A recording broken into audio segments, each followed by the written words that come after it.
اعوذ باللہ من الشیطان الرجیم بسم اللہ الرحمن الرحیم رب اشرح لی صدری ویسر لی امری واحلل عقدۃ من لسانی یفقہوا قولی۔ قرآن کریم میں سورتوں اور آیتوں کا تعارف اور ان کی تعریف اور فواتح سور کے اعتبار سے سورتوں کی تقسیم۔ قرآن کریم میں سورتوں کی تعداد 114 ہے اور آیتوں کی تعداد 6236 ہے۔ ایک بات مشہور ہے اور لوگ اس کو بہت کثرت سے بیان کرتے ہیں کہ قرآن کریم کی آیتیں 6666 ہیں۔ یہ بات غلط ہے۔ علوم قرآن کی کسی کتاب میں یہ نہیں لکھا ہے کہ قرآن کریم کی آیتوں کی تعداد 6666 ہے۔ قرآن کریم کی سورتوں کی تعداد 6200 اتفاقی ہے، پھر اس میں اقوال ہے، لیکن قرآن کریم کی نسخے میں جو ہمارے آپ کے ہاتھوں میں ہے اور کوفی تعداد کے مطابق جو زمینی حقائق ہے، ہر صورت کے آیتیں متعین ہیں، اگر ان کو جمع کیا جائے تو 6236 آیتیں ہیں۔ سورت کا لغوی معنی اور اصطلاحی معنی کیا ہے اور آیت کا لغوی معنی اور اصطلاحی معنی کیا ہے؟ سورت لغت میں کہتے ہیں حائط البناء، عمارت کے ایک منزل۔ تو سورت کو سورت اس لیے کہتے ہیں کہ پڑھنے والا وہ بھی ایک منزل سے دوسری منزل کی طرف منتقل ہوتا ہے اور اوپر کی طرف جاتا ہے۔ یا سورت مشتق ہے سور المدینہ سے، جس کو کہتے ہیں شہر کی باؤنڈری۔ جیسے شہر کی باؤنڈری شہر کا احاطہ کرتی ہے گھروں کے اعتبار سے، آبادی کے اعتبار سے، تو اس طرح سورت بھی اپنے آیتوں کے اعتبار سے اپنے مضامین کا احاطہ کرتی ہے، اس لیے اس کو سورت کہتے ہیں۔ یا سورت کا معنی ہے بلندی۔ تو سورت کو سورت اس لیے کہتے ہیں کہ جو سورت پڑھ لیتا ہے، اس کے اندر موجود علم کو سمجھ لیتا ہے تو اس کا مرتبہ بلند ہو جاتا ہے۔ اصطلاح میں کتاب اللہ کا وہ ٹکڑا جس کی ابتدا اور انتہا معلوم ہو، توقیفی طور سے رسول اللہ صلی اللہ علیہ وسلم نے اس کی ابتدا بھی بیان کی ہو، انتہا بھی، اور اس کو ایک خاص نام سے موسوم کیا ہو کہ یہ سورۃ فاتحہ ہے، یہ سورۃ بقرہ ہے، یہ سورۃ آل عمران ہے۔ آیت کا لغوی معنی ہے علامت۔ ان آیت ملکہ ان یأتیکم التابوت فیہ سکینۃ من ربکم۔ طالوت کی بادشاہت کی علامت یہ ہے کہ ہمارے پاس صندوق آئے گی۔ اور بھی اس کے معنی ہے، لیکن ایک معنی ہے علامت۔ اور اصطلاح میں سورت کا وہ ٹکڑا جس کا اول او آخر توقیفی طور پر معلوم ہو، اس کی ابتدا بھی ہو، انتہا بھی ہو، اور ما قبل او ما بعد وہ منقطع ہو دوسری آیتوں سے۔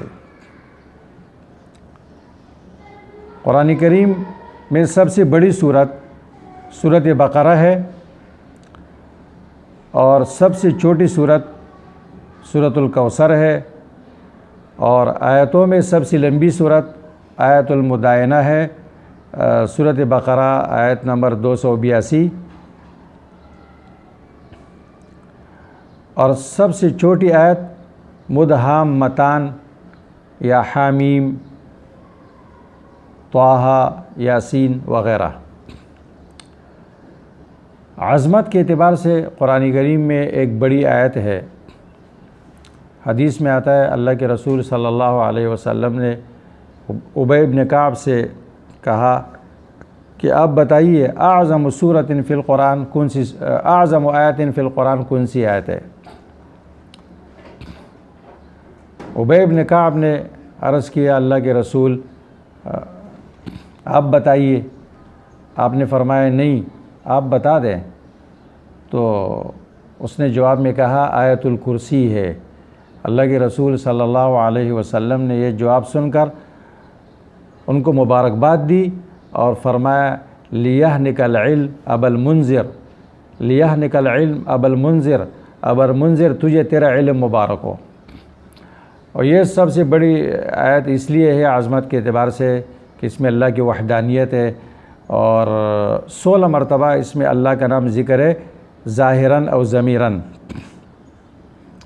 قرآن کریم میں سب سے بڑا کلمہ، طویل کلمہ، وہ فَأَسْقَيْنَاكُمُوهُ ہو۔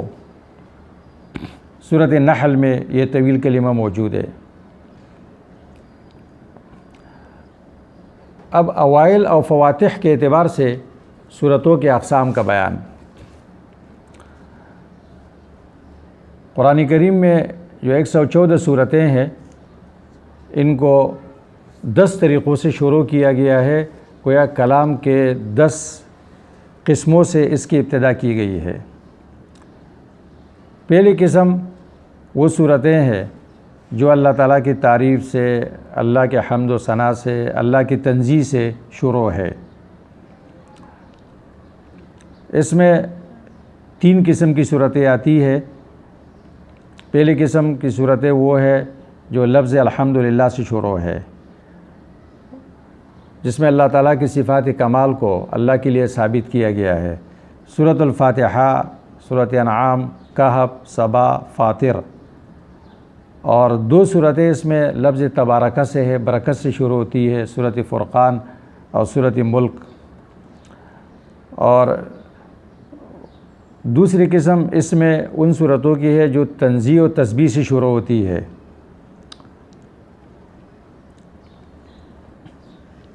اس میں ماضی بھی ہے، مضارع بھی ہے، امر بھی ہے اور مصدر بھی ہے۔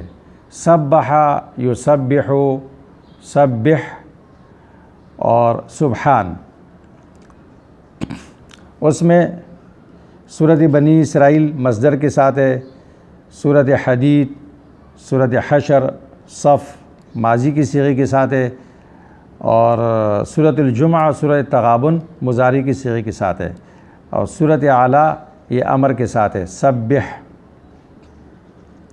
گویا سبح و سبح و تسبیح اور سبح، اس کی پوری گردان اس میں آ گئی۔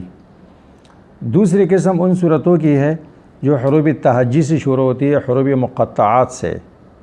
یہ 29 صورتیں ہیں، اور حروف تہجی کے تعداد بھی 29 ہے، ان کی تعداد کے مطابق یہ 29 صورتوں کے شروع میں ہے۔ اور صفات کے اعتبار سے جو حروف ہے، مثلا حروف حلقی ہے یا قلقلہ ہے، اس کا نصف اقل یا نصف اکثر اس کے اندر آیا ہے۔ تیسری قسم ان صورتوں کی ہے جو ندا سے شروع ہوتی ہے، خطاب سے۔ ایمان والوں کو پکارا گیا ہے، ان سے خطاب کیا گیا ہے، عام مومنوں کو۔ یہ 10 صورتیں ہیں، جیسے سورۃ مائدہ، حجرات، ممتحنہ، 3 صورتیں ہیں، مائدہ، حجرات، ممتحنہ، اور جس میں نبی صلی اللہ علیہ وسلم سے خطاب کیا گیا ہے سورۃ احزاب، سورۃ طلاق، تحریم، مزمل، مدثر۔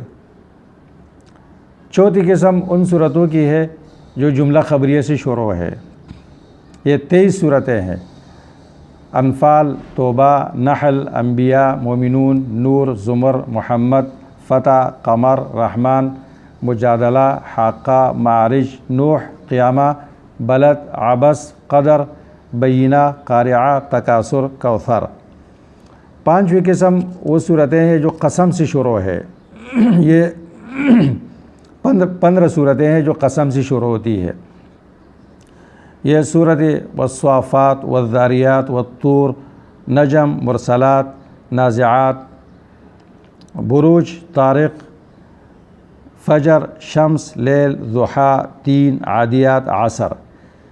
چھٹی قسم ان صورتوں کی ہے جو حرف شرط سے شروع ہوتی ہے، جس کے ابتدا میں لفظ اذا شرط استعمال ہوا ہے۔